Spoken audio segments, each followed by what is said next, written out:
عزیز دوستو، یمن اور شام کے ایک علاقے مرقدہ کی قدیم سرزمین میں ایک طاقتور اور پرجوش بادشاہ رہتا تھا جس کا تعلق قوم عاد سے تھا۔ قوم عاد جو کہ ایک طاقتور اور بڑے قد و قامت کی قوم تھی، ان کا بادشاہ شداد تھا۔ شداد اپنی وسیع سلطنت اور بے مثال دولت کی وجہ سے مشہور تھا۔ اس نے تصور سے باہر خزانے جمع کیے اور عظیم الشان محلات تعمیر کیے جو آسمان کو چھوتے نظر آتے تھے۔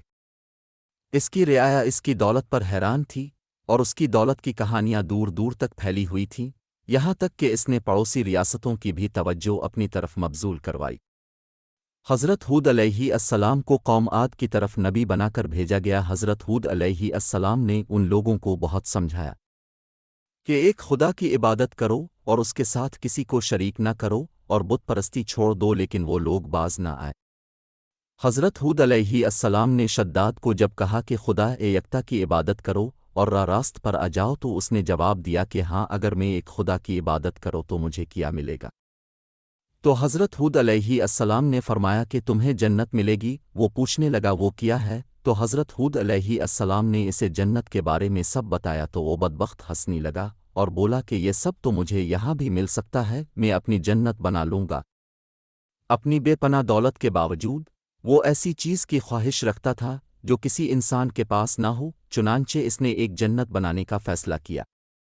اس نے اپنے انتہائی ماہر معماروں، انجینئروں اور مزدوروں کو بلایا اور انہیں اس شاندار جنت کی تعمیر کا حکم دیا۔ یہ کوشش بڑے پیمانے پر بے مثال تھی، جس میں مملکت کے ہر کونے سے وسائل آتے تھے۔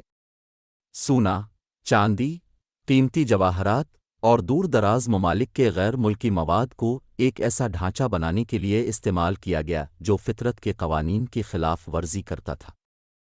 شداد نے یہ فیصلہ کیا کہ جب تک یہ جنت تیار نہ ہو جائے میں اس میں قدم نہیں رکھوں گا۔ چنانچہ جیسے جیسے سال گزرتے گئے اور جنت تیار ہوتی گئی اور 12 سال کے مختص عرصہ میں عظیم الشان جنت تعمیر ہوئی۔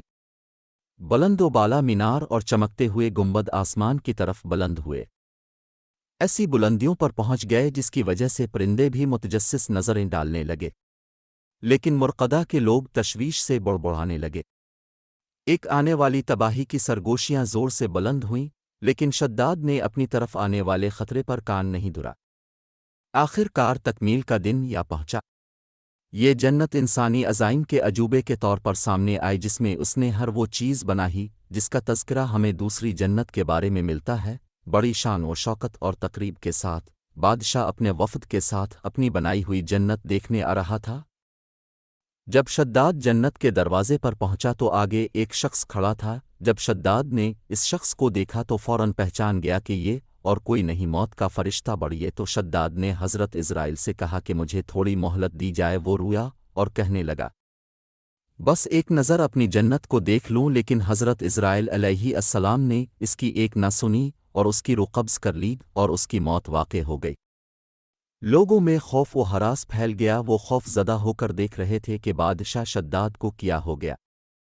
اسی دوران حضرت جبرائیل علیہ السلام نے ایک زوردار چیخ ماری اور وہ جنت اور سارا شہر زمین بوس ہو گیا۔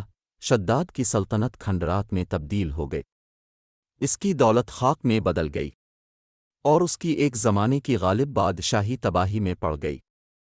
وہ لوگ جو کبھی اس کی پرستش کرتے تھے اب اس کے تکبر اور بے لگام عزائم کے نتائج دیکھ رہے تھے۔ حضرت ہود علیہ السلام کو حکم ہوا کہ اپنے نیک بندوں کو لے کر اس بستی سے چلے جائیے۔ جب حضرت ہود علیہ السلام بستی سے چلے گئے تو اللہ تعالیٰ نے ان کو اپنے عذاب میں گرفتار کر لیا اور وہ سارے لوگ عذاب میں غرق ہو گئے۔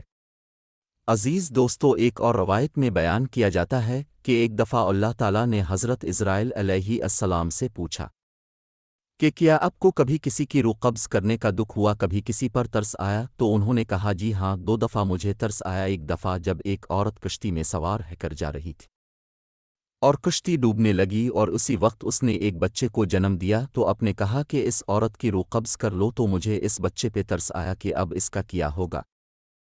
اور دوسری دفعہ جب شداد اپنی بنائی ہوئی جنت دیکھنے جا رہا تھا تو آپ نے کہا اس کی روح قبض کر دو، تو مجھے شداد پہ بھی ترس آیا۔ اس وقت اللہ تعالیٰ نے ارشاد فرمایا کہ اے اسرائیل، آپ کو دونوں دفعہ ایک ہی انسان پر ترس آیا۔ کشتی میں جو چھوٹا بچہ تھا وہ اور کوئی نہیں بلکہ شداد ہی تھا، میں نے اسے کیسے بچایا اور کتنی مال و دولت اور نعمتوں سے نوازا، لیکن یہ میرے سامنے ہی کھڑا ہو گیا۔